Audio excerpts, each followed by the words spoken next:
Okay, so two parts to a tree. The leafy part and then the stick part of it, the branches and the things like that. And we'll try and alleviate some of the common mistakes on that.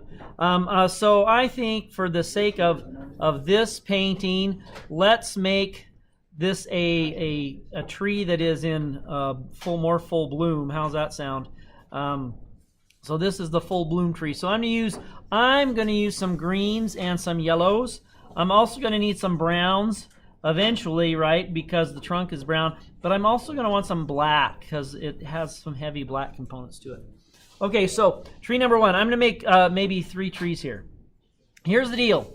We're going to first just start by putting some randomly slashy, blobby pieces in. So I got that little thing there, right? That's kind of cool. Notice it's not a circle.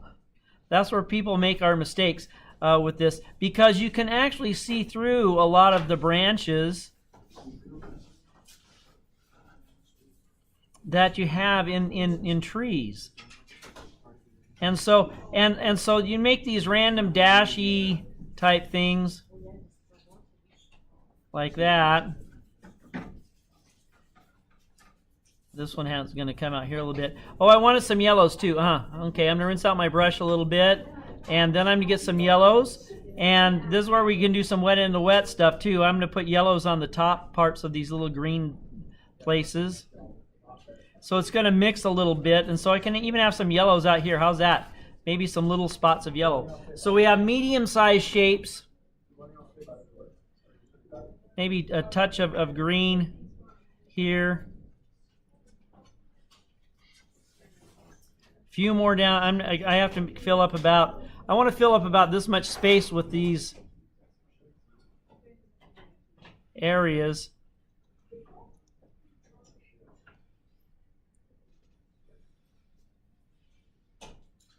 How's that? Does that look kind of tree-ish here? I'm going to make another little blurby out here. Maybe one out here. Connect that one. Okay, that was step number one. Then, like I said, on this one, we never want just pure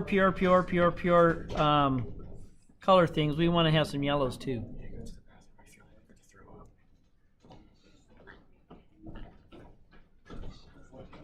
Okay, so some of the yellows are connected to the green, some of the yellows are on it. So I have kind of a light, I have the yellows on the top, and that's kind of coming down a little bit in there.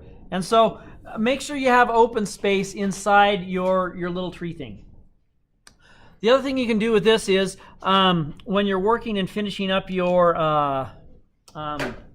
birds over the lake painting or the other paintings you work on, these are some little things you can do to kind of pass the time while you're trying to make other things, waiting for them to dry with those. Okay, and so that's the first little part there that we have that I want to do. Now I also want to have some ground area where it is, and so there's going to be some trunk area here, and so I want to make just some horizontal line areas, kind of like that.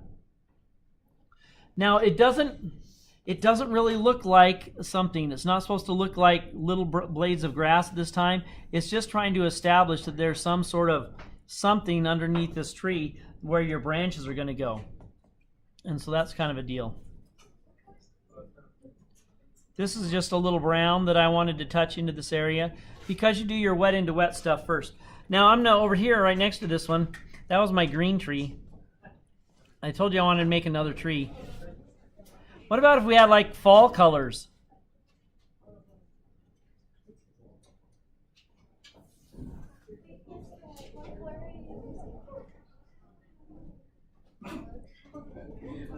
And I guess the main thing with this one is make some little horizontal slashes with this. Horizontal slashes and dabs.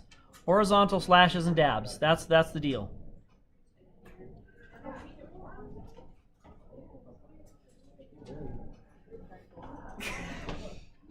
Horizontal slashes and dabs. Now, one thing that goes well with that is this is going to have some good browns in it. So I'm going to put some browns down here in my fall colors. And yellow is always good because yellow is kind of like the sun, right?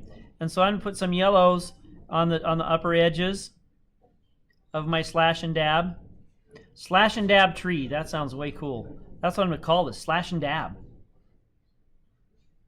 Slash and dab tree. Okay.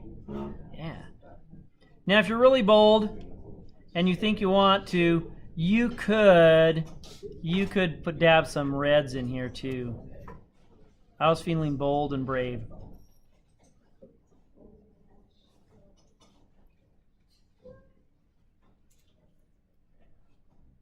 The reason I want to make an orange tree is I just want to show you that you can use this formula for making, you know, fall trees, winter trees, whatever you want, spring trees.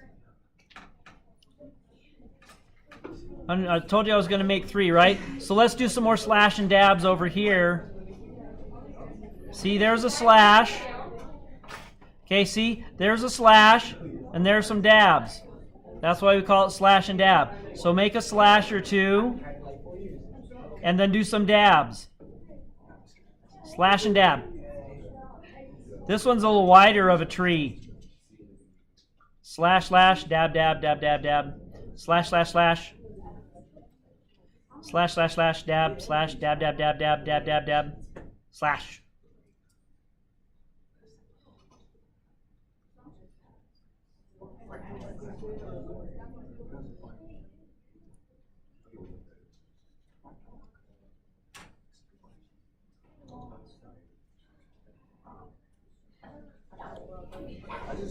Okay, what about blue? I think blue's a good color. So this one is going to have some blues on the downsides. It's going to have a slightly different feel to it. Once again, it's important to have a mixture of colors when you're adding things in. Slash and dab. These are mostly dabs with the blue. And as always, what is the color of the sun? It's yellow. Oh. And so I wanted some yellows on the top edge. These are more dabs than slashes.